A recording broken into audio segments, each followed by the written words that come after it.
Ketika mendengar kata pemimpin, apa yang pertama kali muncul di pikiran kita?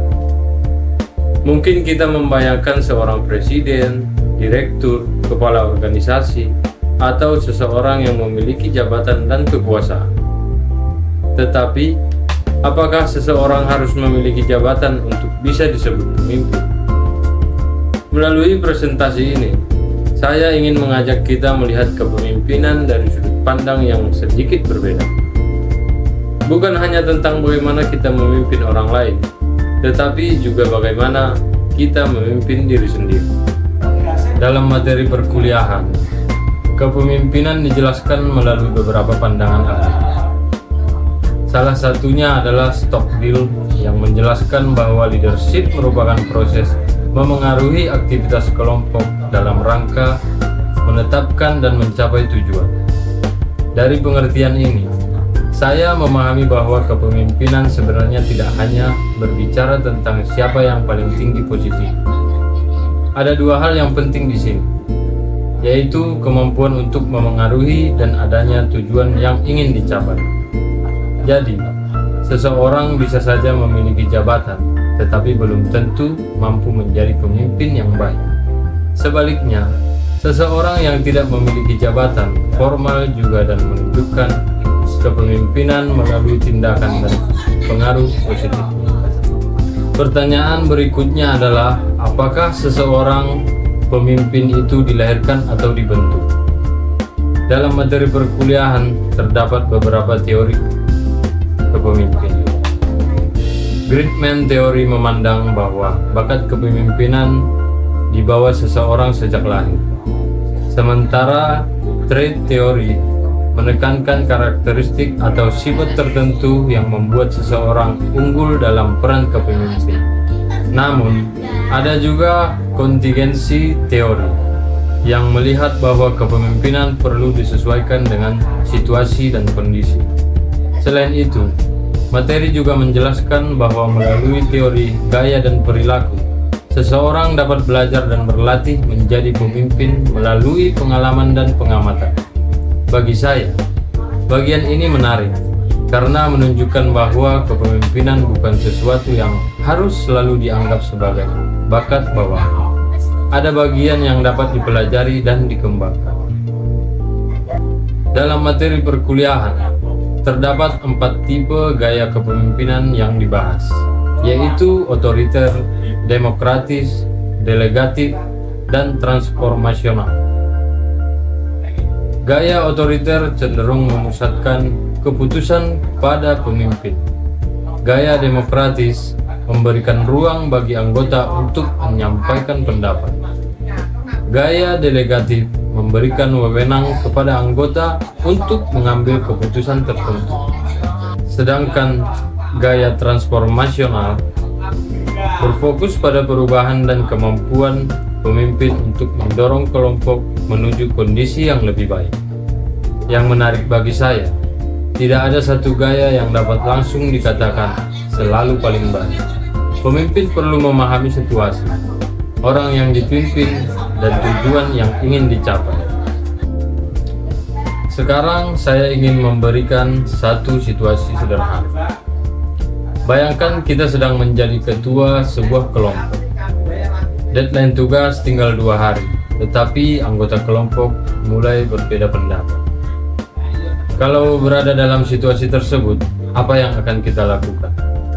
Apakah kita langsung mengambil keputusan sendiri, mengajak semua anggota berdiskusi, memberikan tanggung jawab kepada anggota, atau mencoba membangun kembali semangat dan menyatukan tujuan kelompok?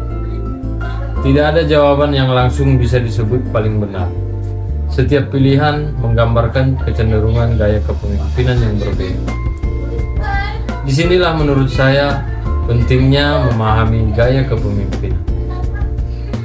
Seorang pemimpin tidak hanya perlu tahu gaya apa yang dimilikinya, tetapi juga harus tahu gaya tersebut kapan tepat digunakan. Dari beberapa gaya tersebut, saya tertarik untuk membahas lebih jauh mengenai kepemimpinan transformasional. Dalam materi kuliah, kepemimpinan transformasional dijelaskan sebagai gaya kepemimpinan yang berfokus pada perubahan dan bagaimana organisasi dapat dikelola menjadi lebih efektif dan efisien. Yang menarik adalah adanya istilah memanusiakan manusia. Menurut saya, maknanya adalah pemimpin yang tidak hanya melihat anggota sebagai orang yang harus menyelesaikan pekerjaan, tetapi sebagai manusia yang memiliki kemampuan, kebutuhan, potensi, dan aspirasi. Jadi, pemimpin tidak hanya bertanya, "Apa yang harus kamu kerjakan?" tetapi juga, "Bagaimana saya bisa membantu kamu berkembang?" Namun, sebelum berbicara tentang memimpin orang lain, ada satu hal yang menurut saya jauh lebih mendasar, yaitu mengenai diri sendiri. Dalam materi perkuliahan disebutkan bahwa kepemimpinan yang hebat dimulai dengan kesadaran sendiri. Seorang pemimpin perlu menyadari kualitas dirinya, kelemahan gaya, karakter, dan kepribadiannya, karena hal tersebut akan memengaruhi cara ia berinteraksi dengan orang lain. Bagi saya, self-awareness berarti berani bertanya kepada diri sendiri. Apa kelebihan saya? Apa kekurangan saya? Bagaimana saya berinteraksi ketika menghadapi tekanan? Dan bagaimana orang lain melihat diri saya? Karena sulit bagi kita untuk mengarahkan orang lain jika kita sendiri belum mampu memahami dan mengarahkan diri kita. Kalau saya mencoba menerapkan konsep self-awareness kepada diri saya sendiri, saya menyadari bahwa saya memiliki beberapa kekuatan. Saya termasuk orang yang berusaha bertanggung jawab terhadap tugas yang diberikan, mau belajar dari pengalaman, dan berusaha bekerja sama dengan orang lain. Tetapi tentu saja saya juga memiliki kekurangan. Saya masih perlu belajar untuk lebih percaya diri dalam menyampaikan pendapat, lebih tenang ketika menghadapi tekanan, dan lebih mampu menerima bahwa tidak semua hal harus saya kendalikan sendiri. Dari sini saya belajar bahwa menjadi pemimpin bukan berarti menjadi manusia yang sempurna. Justru seorang pemimpin perlu mengetahui kekurangannya agar dapat terus berkembang. Selain kesadaran diri, materi perkuliahan juga menjelaskan beberapa kualitas penting yang perlu dimiliki seorang pemimpin. Pertama, self-awareness atau kesadaran diri. Kedua, kemampuan memberdayakan orang lain. Pemimpin yang baik tidak bekerja sendirian, tetapi membantu orang lain untuk berkembang. Ketiga, berorientasi pada solusi. Ketika menghadapi masalah, pemimpin tidak berhenti pada mencari siapa yang salah, tetapi berusaha menemukan apa yang akan dilakukan. Dan yang keempat adalah menjadi warga dunia, yaitu memiliki kepedulian yang lebih luas terhadap lingkungan dan manusia di luar dirinya. Bagi saya, keempat hal tersebut menunjukkan bahwa kepemimpinan tidak hanya berkaitan dengan kemampuan memerintah, tetapi juga kemampuan memahami, memberdayakan, dan peduli. Salah satu bagian yang menurut saya paling penting dari materi ini adalah pembahasan tentang kepemimpinan dalam kehidupan sehari-hari. Materi menjelaskan bahwa pemimpin dalam kehidupan sehari-hari dapat diartikan sebagai kita sendiri. Setiap hari kita membuat keputusan.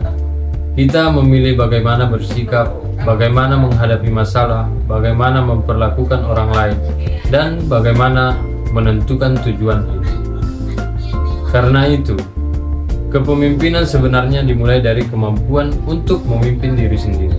Materi juga mengajarkan beberapa hal sederhana, seperti meningkatkan self-awareness, membuat tujuan hidup, meningkatkan kemampuan mendengar, menumbuhkan kesopanan, dan berdamai dengan kekurangan diri. Materi perkuliahan memberikan dasar mengenai gaya dan kualitas kepemimpinan. Untuk mengembangkan pembahasan tersebut, saya juga melihat beberapa hasil penelitian. Judge dan Piccolo pada tahun 2004 melakukan meta-analisis terhadap 87 sumber penelitian dan menemukan bahwa transformational leadership menunjukkan hubungan yang cukup kuat dengan berbagai indikator efektivitas kepemimpinan. Kemudian, penelitian DeLewis, Young, dan DeLewis tahun 2005 juga menunjukkan bahwa kompetensi intelektual, emosional, dan manajerial memiliki hubungan dengan performa serta penilaian kepemimpinan pada konteks yang mereka teliti. Artinya, pembahasan mengenai kepemimpinan tidak hanya berhenti pada teori di kelas. Penelitian juga menunjukkan bahwa kemampuan seorang pemimpin berkaitan dengan berbagai kompetensi yang dimiliki dan bagaimana kompetensi tersebut diterapkan. Namun, menurut saya, penelitian tersebut bukan berarti bahwa hanya ada satu gaya kepemimpinan yang selalu paling baik. Konteks dan situasi tetap penting. Setelah mempelajari berbagai teori dan gaya kepemimpinan, saya mencoba mengembalikan pertanyaan awal. Apakah saya seorang pemimpin? Jawaban saya adalah, saya sedang belajar menjadi seorang pemimpin. Mungkin saya belum memiliki jabatan atau posisi sebagai pemimpin dalam suatu organisasi, tetapi saya dapat mulai memimpin dari hal-hal sederhana. Saya dapat belajar mengenai diri sendiri, bertanggung jawab terhadap keputusan, mendengarkan orang lain, menghargai perbedaan, mencari solusi ketika menghadapi masalah, dan membantu orang lain berkembang. Bagi saya, pemimpin yang baik bukanlah orang yang selalu berada di depan. Terkadang, pemimpin justru adalah orang yang mampu membuat orang lain menemukan kemampuan terbaik dalam dirinya. Pada akhirnya, kepemimpinan bukan hanya tentang jabatan, kekuasaan, ataupun kemampuan memberikan perintah. Kepemimpinan dimulai dari bagaimana kita memimpin diri sendiri.